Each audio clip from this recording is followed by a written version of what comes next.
let's just jump right into it. Mike Garafolo joins us every single week as we talk all things NFL. It's brought to you by Hartley and Hartley Insurance, your trusted family-owned insurance experts in the Puget Sound area since 1978. Also, Zogs on Fox Island, perfect spot to grab a cold beer, hang out with friends, and catch the game, and enjoy the Northwest outside. It's for a little bit longer.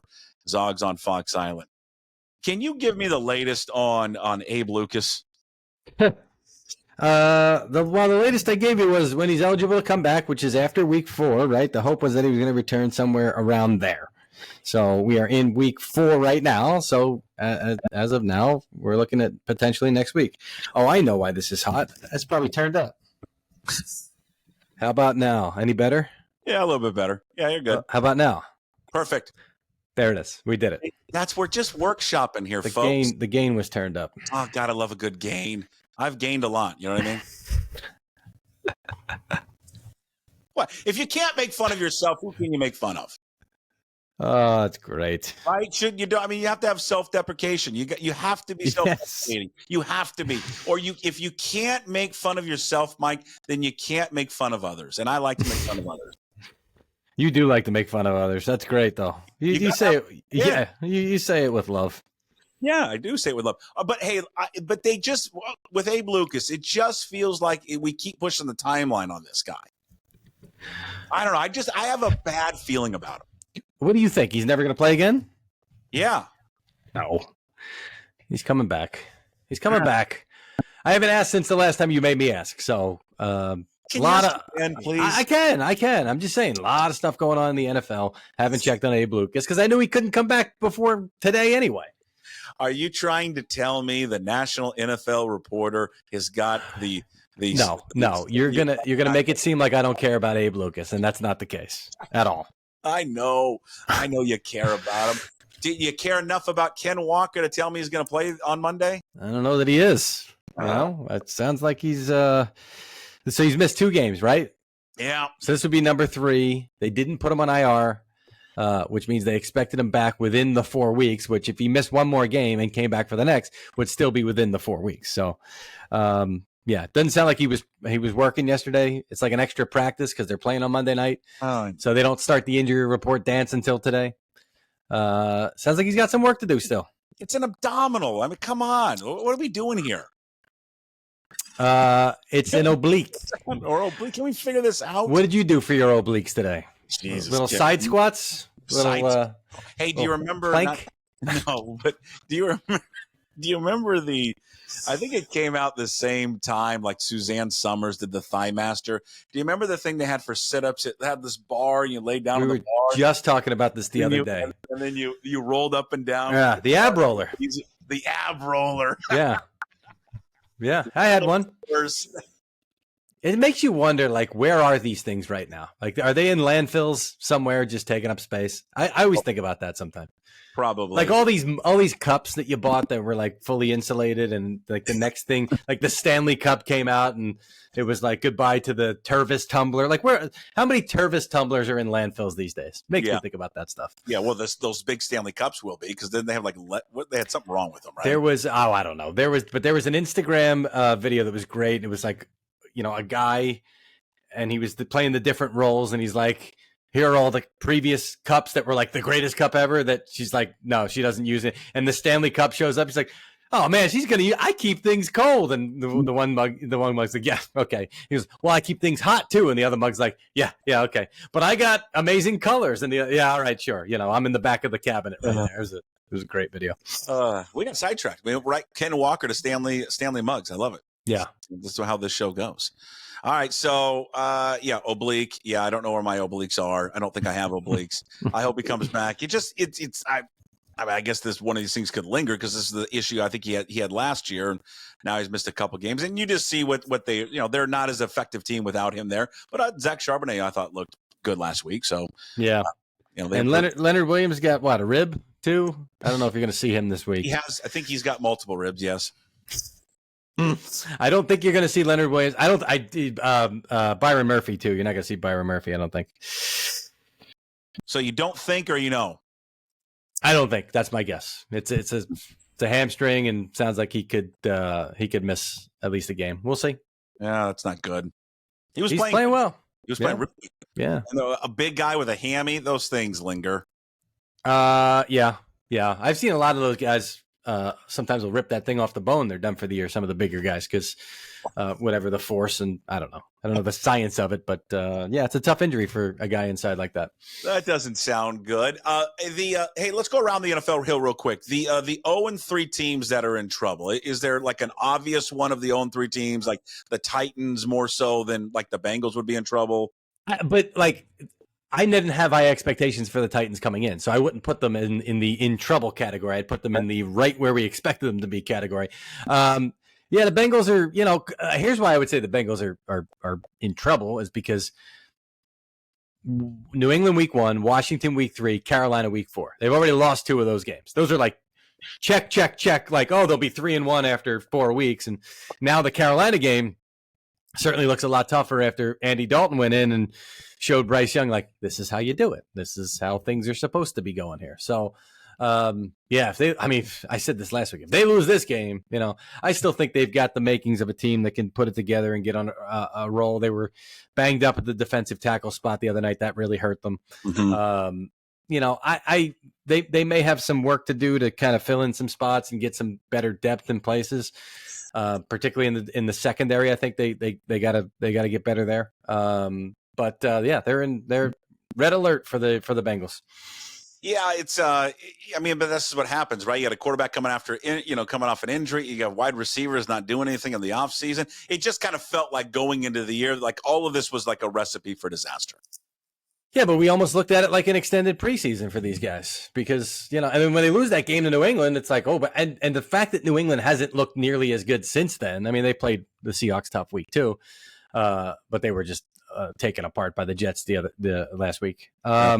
The fact that they haven't looked as good, it's like, how bad was that loss? So, yeah, it's. I thought Jamar Chase would just get on the field and click, and he's played well. I mean, he played well the other night. They just couldn't make a stop on Washington, which I thought came out and did a great job of putting Jaden Daniels in a position to succeed. There is no one is really. He's at least the one quarterback, the rookie, that has separated himself so far. He has, yes. And I thought he was getting, everybody was lumping him in with the rest of the rookie class. I thought he played okay the first 2 weeks. Even in Tampa, the game that they lost badly. Their thing was they just couldn't punch it in the red zone. And then what did they do the other night? I mean, no problem finding the end zone. It's crazy how this is such a week-to-week. You hear that from players all the time. This is a week-to-week league. It absolutely is. It's been crazy how you could see something kind of play out one week and then it just doesn't apply to the following week. It's just amazing. You write guys off all the time. And I'm not saying no one has written Jaden Daniels off, but I mean, we're familiar with Jaden Daniels out here in Pac-12 country because he started his career at Arizona State. And I think you'd ask anyone that was a Pac-12 fan back then, like, what do you think of this guy? No one was ever really that impressed with him. And I remember when he transferred to LSU, people were like, really? Like, he's going to go play in the SEC? Oh, he'll be terrible. Yeah. And then he's just phenomenal. And he's looked good. And in a weird, I'm going to get there. I'm going to drive the car to this next subject about Malik Willis. Malik Willis, I think, has been, was given up on. He was a first round pick, was he not, of Tennessee, or a second round pick? No, he was a third round pick. Third rounder. Yeah. All right. So, but he goes from Tennessee. They obviously move on from him. They get Will Levis. He goes to Green Bay, and people are like, well, it's just Malik Willis. I'm not saying he's going to be some great starter in the league, Mike, but I mean, he's looked great.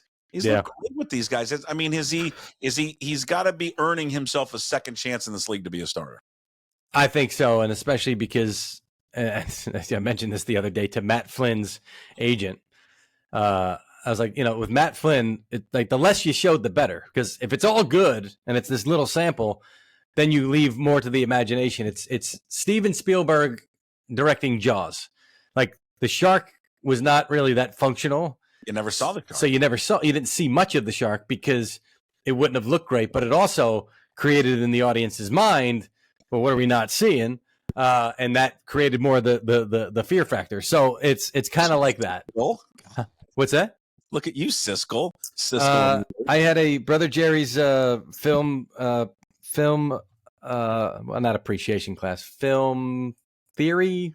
in college. Noir class. Yeah, and I don't know if Jaws was one of the movies we watched, but we definitely discussed it.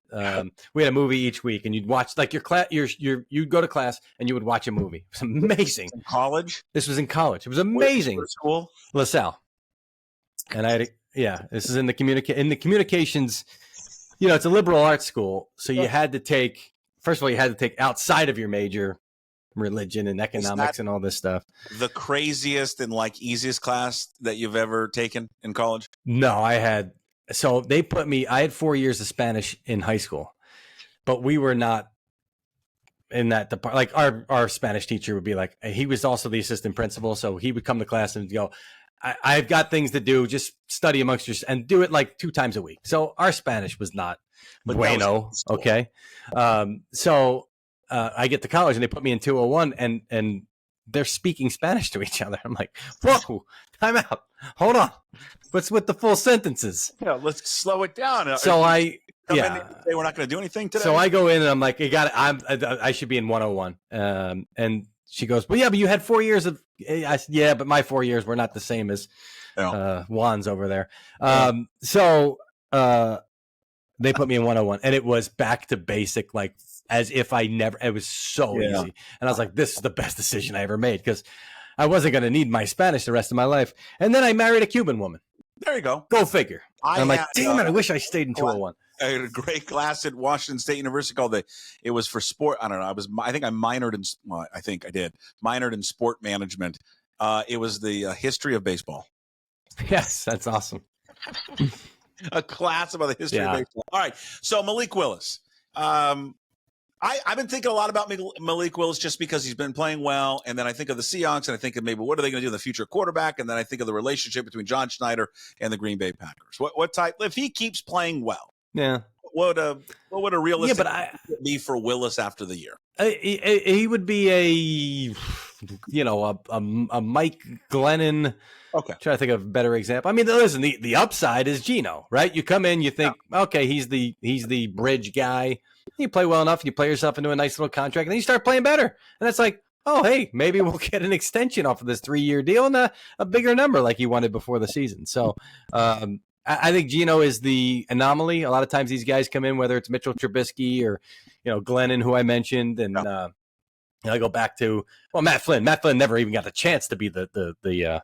I was going to ask you when you were talking to the agent, you said Matt Flynn. You didn't misspeak. That the ex Seahawk Matt Flynn. Yeah. I was talking to him. I said, it's because we were talking about Malik Willis because he lives in Tennessee, and he was talking about our guy down here and whatever. Man, he looked terrible here, but he looks great there, and blah, blah, blah, and all this stuff. I said, well, he's like Matt Flynn, he goes, you give him a little small sample. And he told the story about how back then when Flynn was playing that game for the Packers, I guess he didn't have the Sunday ticket or whatever. So he went to a bar and had to ask for the game to be put on.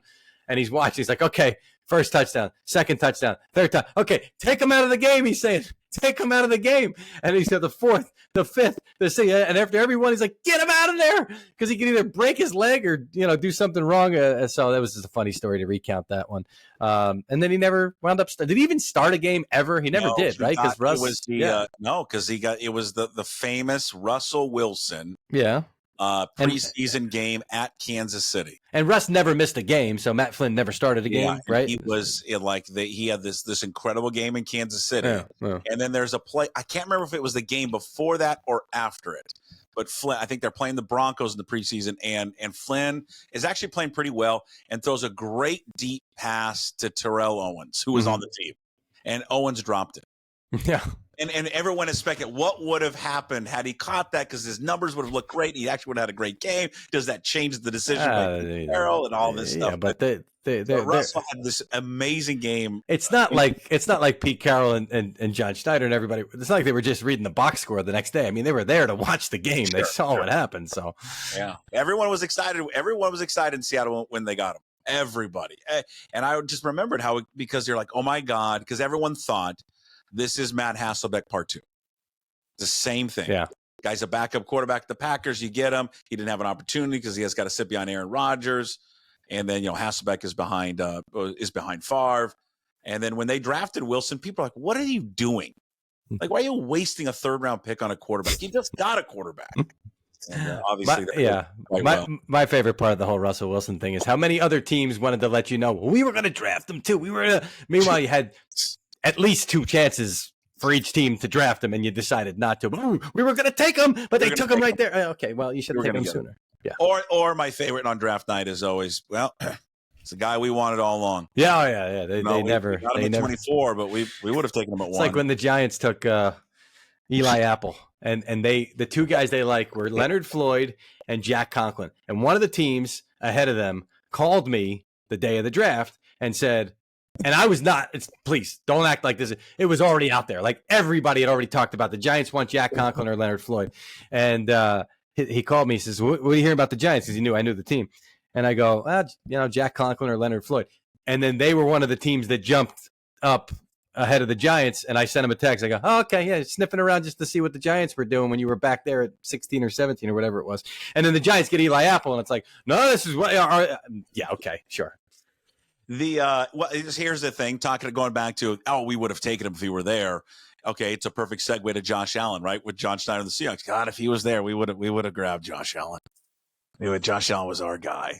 Just like Patrick Mahomes. I believe that. Well, I want to believe it. It would have been great if they would have got Josh Allen. He's off to a fun start. Really? 75% completion percentage. He got 7 touchdowns, 0 picks, and QBR 92.6. Man, he'll make some boneheaded decisions from time to time.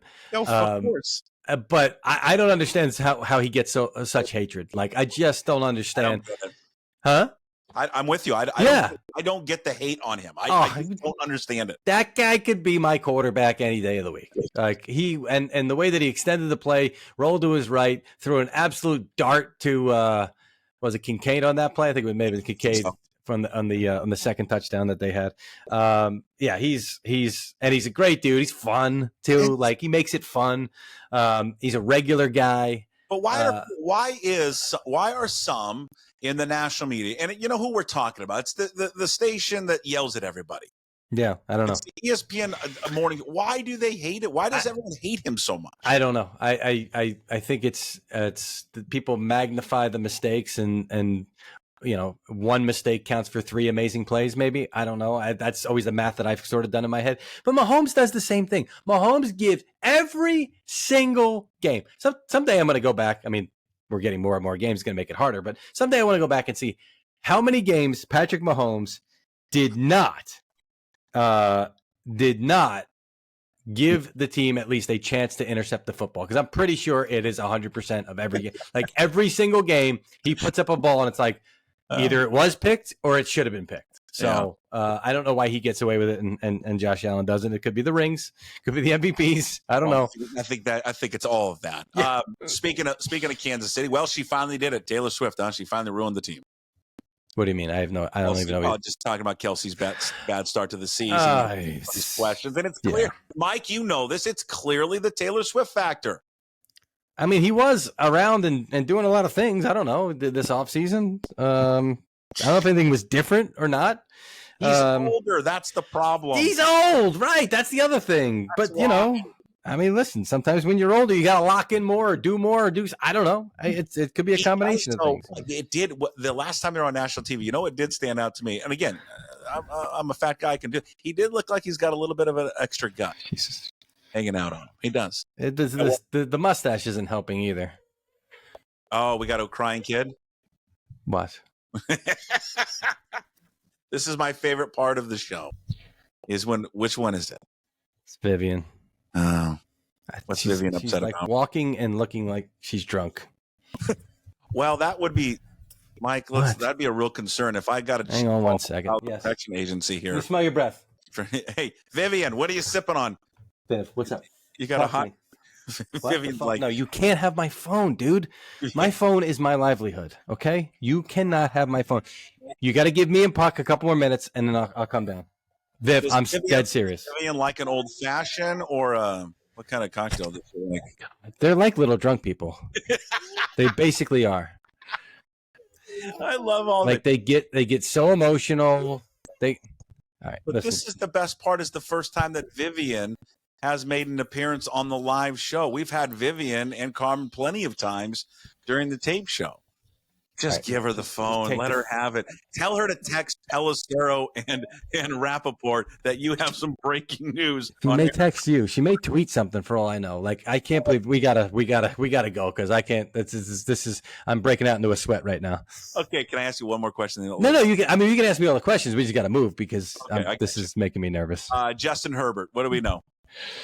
What was he listed as yesterday? I would know if I had my phone. Well, I mean, he's been questionable, and I think they're going to rule him out with the ankle. Yeah, but he seemed to indicate that he's going to play. Yeah, well, I think he's going to try and take it up to the last second. I'm skeptical. I am skeptical. I've been skeptical the whole week.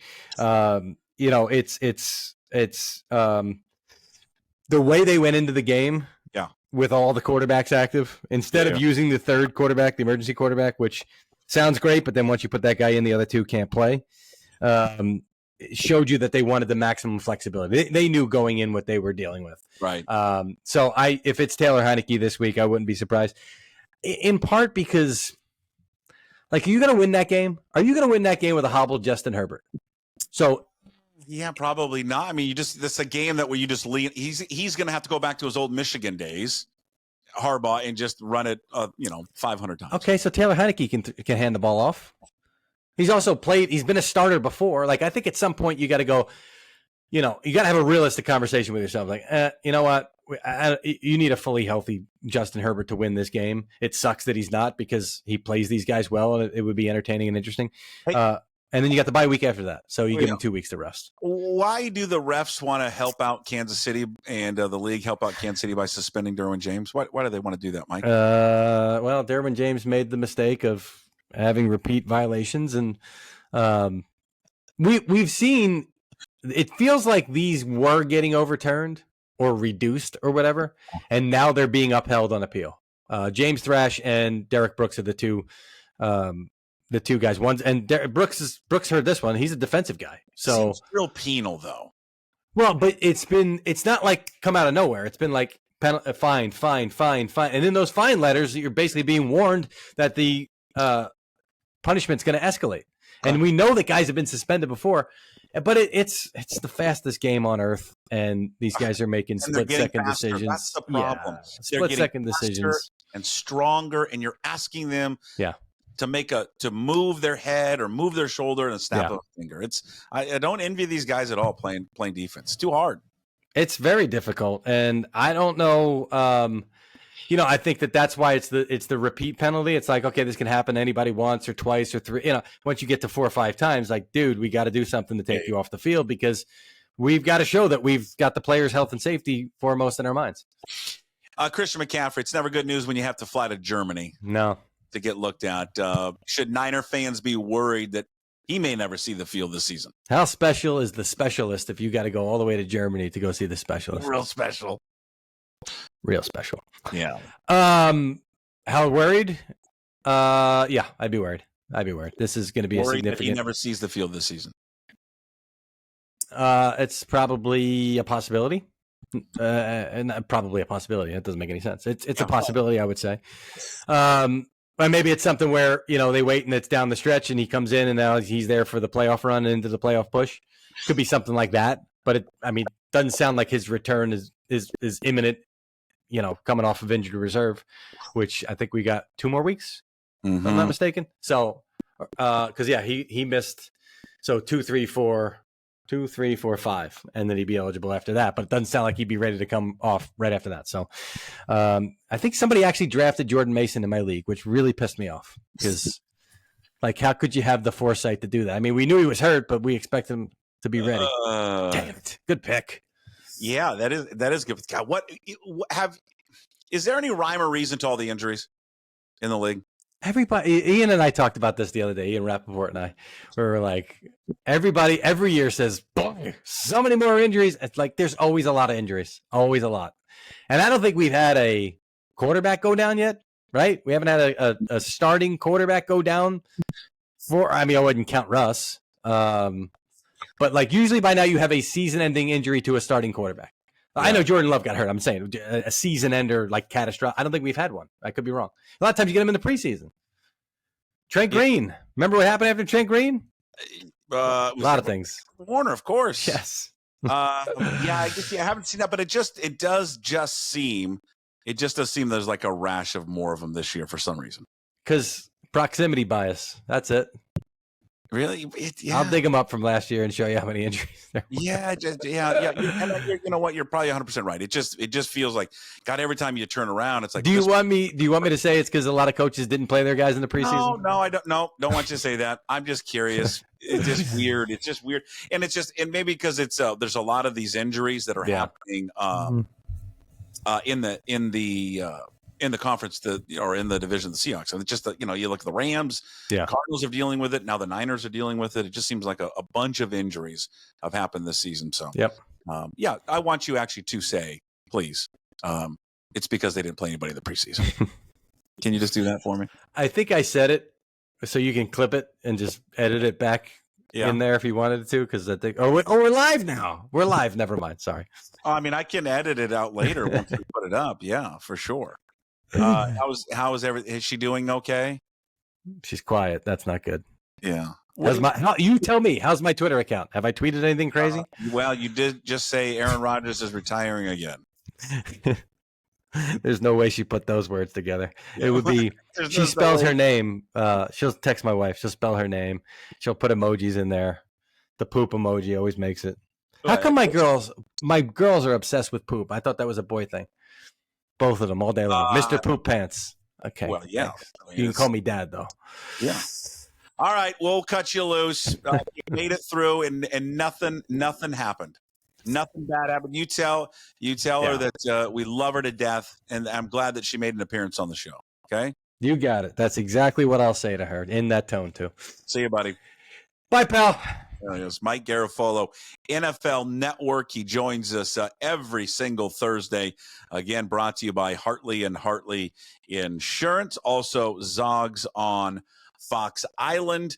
Back to Hartley and Hartley Insurance. You know what, folks? Jamie Hartley, they have been family-owned insurance experts in the Puget Sound area since 1978. They offer honesty, fairness, and integrity. And Jamie, when he's not playing golf, can be reached at 253-565-8700. Also, Zogs on Fox Island, perfect spot for cold beer, hang out with friends, catch the game. Summer is now over. We're into the fall, but you can still enjoy your time outside in September and a little bit of October for sure. Zogs on Fox Island. Find their new hours on Facebook, and they're on Instagram for their new hours.